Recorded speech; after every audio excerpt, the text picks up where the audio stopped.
नमस्कार दोस्तों, स्वागत है आपका हमारे चैनल हाउ टू में। आज मैं आपको एक ऐसी सच्ची घटना सुनाने जा रहा हूँ जो आपकी नींद हमेशा के लिए छीन सकती है। अमेरिका के इंडियाना राज्य में एक घर था, साधारण सा, बिल्कुल आम नज़र आने वाला। लेकिन उस घर के अंदर छुपा हुआ था एक ऐसा रहस्य कि खुद पुलिस, डॉक्टर और चर्च तक डर गए।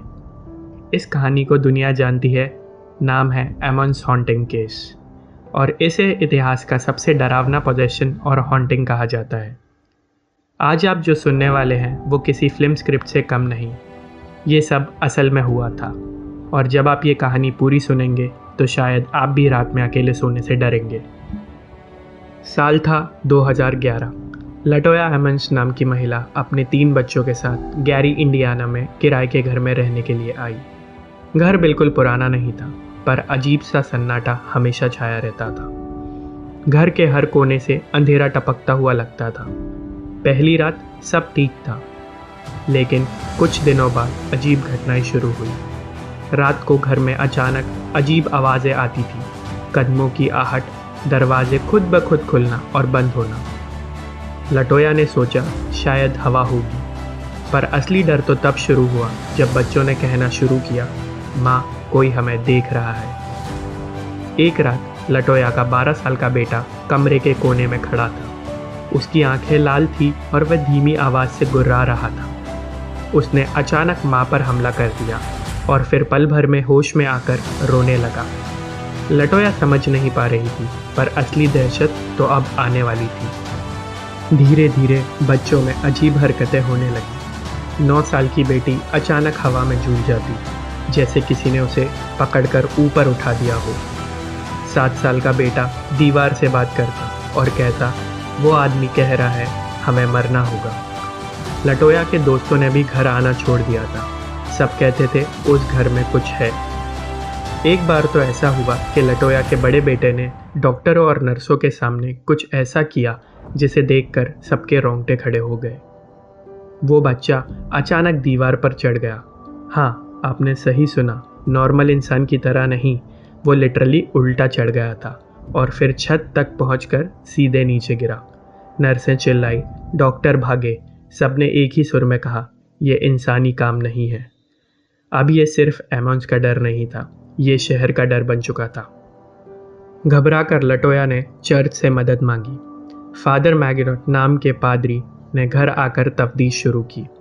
जैसे ही वह घर में घुसे, उन्हें लगा कि जैसे किसी ने उनकी सांसें रोक दी हों। घर में गंध थी, गंध सड़े हुए शव की। पादरी ने कहा, यह घर 200 से ज़्यादा भूतों का अड्डा है। पुलिस को भी बुलाया गया। हाँ, ये मामला इतना बड़ा हो गया था कि पुलिस भी डरते डरते घर के अंदर घुसी। उन्होंने तस्वीरें खींची और उनमें अजीब आकृतियाँ दिखाई दी। एक तस्वीर में खिड़की से झांकता हुआ काला साया दिखाई दिया, दूसरी में एक सफ़ेद धुंध जो इंसानी शक्ल ले रही थी। पुलिस वालों ने खुद बाद में कहा, हमने अपने जीवन में ऐसा कभी नहीं देखा। अब ये कहानी सिर्फ एमंस फैमिली तक सीमित नहीं रह गई थी, अब ये अमेरिका के अखबारों की सुर्खियाँ बन चुकी थी। फादर ने एमंस के घर कई बार एग्जॉर्सिज्म किया। हर बार कुछ अजीब होता, दीवारें खुद कांपती, लाइट्स अपने आप बंद हो जाती, लटोया खुद कभी बेहोश हो जाती, कभी अजीब आवाज़ों में बोलने लगती। एक बार तो ऐसा हुआ कि एग्जॉर्सिज्म के दौरान लटोया का चेहरा ही बदल गया। उसकी आवाज़ औरत जैसी नहीं, बल्कि किसी मर्द जैसी भारी और खुरदुरी हो गई। वह चिल्लाई, ये हमारा घर है, हमें यहाँ से कोई नहीं निकाल सकता। फादर ने पवित्र जल छिड़का तो ऐसा लगा जैसे पूरी दीवार में आग जल उठी हो। बच्चे ज़मीन पर तड़पते और फिर अचानक चुप हो जाते। ये लड़ाई महीनों तक चली। हर रात एमंस फैमिली ने डर के साए में अपनी ज़िंदगी गुजारी। उनके सपनों में भी वही आते और कहते, हम तुम्हें कभी नहीं छोड़ेंगे। आखिरकार कई महीनों की कोशिशों के बाद फादर ने 3 बड़े एग्जॉर्सिज्म किए। धीरे धीरे एमंस के बच्चे सामान्य होने लगे। लटोया ने भी उस घर को फिर छोड़ दिया। लेकिन दोस्तों, सवाल ये है कि क्या उस घर में अभी भी शैतानी ताकतें वास करती हैं? क्या वाकई में वहाँ 200 से ज़्यादा भूत थे, या फिर कोई शैतानी ताकत जिसने मासूम बच्चों पर अपना कब्जा कर लिया था? आज भी वो घर गैरी इंडियाना में खड़ा है। कई लोग कहते हैं वहाँ जाने के बाद अजीब अजीब चीज़ें होती हैं। किसी का कैमरा बंद हो जाता है, किसी को अचानक चक्कर आने लगते हैं। कुछ लोग कहते हैं वहाँ से लौटकर उनकी ज़िंदगी हमेशा के लिए बदल गई।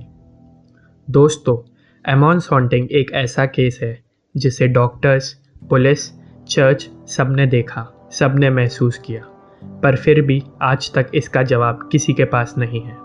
और शायद यही कहानी की सबसे बड़ी डरावनी बात है, क्योंकि अगर इतना कुछ असली है तो कौन जानता है कि आपके आसपास, आपके कमरे के अंदर कोने में कौन खड़ा है, आपको देख रहा है और इंतज़ार कर रहा है। तो दोस्तों, आज की ये सच्ची और डरावनी दास्तान यहीं ख़त्म नहीं होती। अगर आप इसे सुनने के बाद भी आज रात चैन से सो पाते हैं तो समझ लीजिए कि अंधेरे ने अभी तक आपको नहीं पहचाना। धन्यवाद।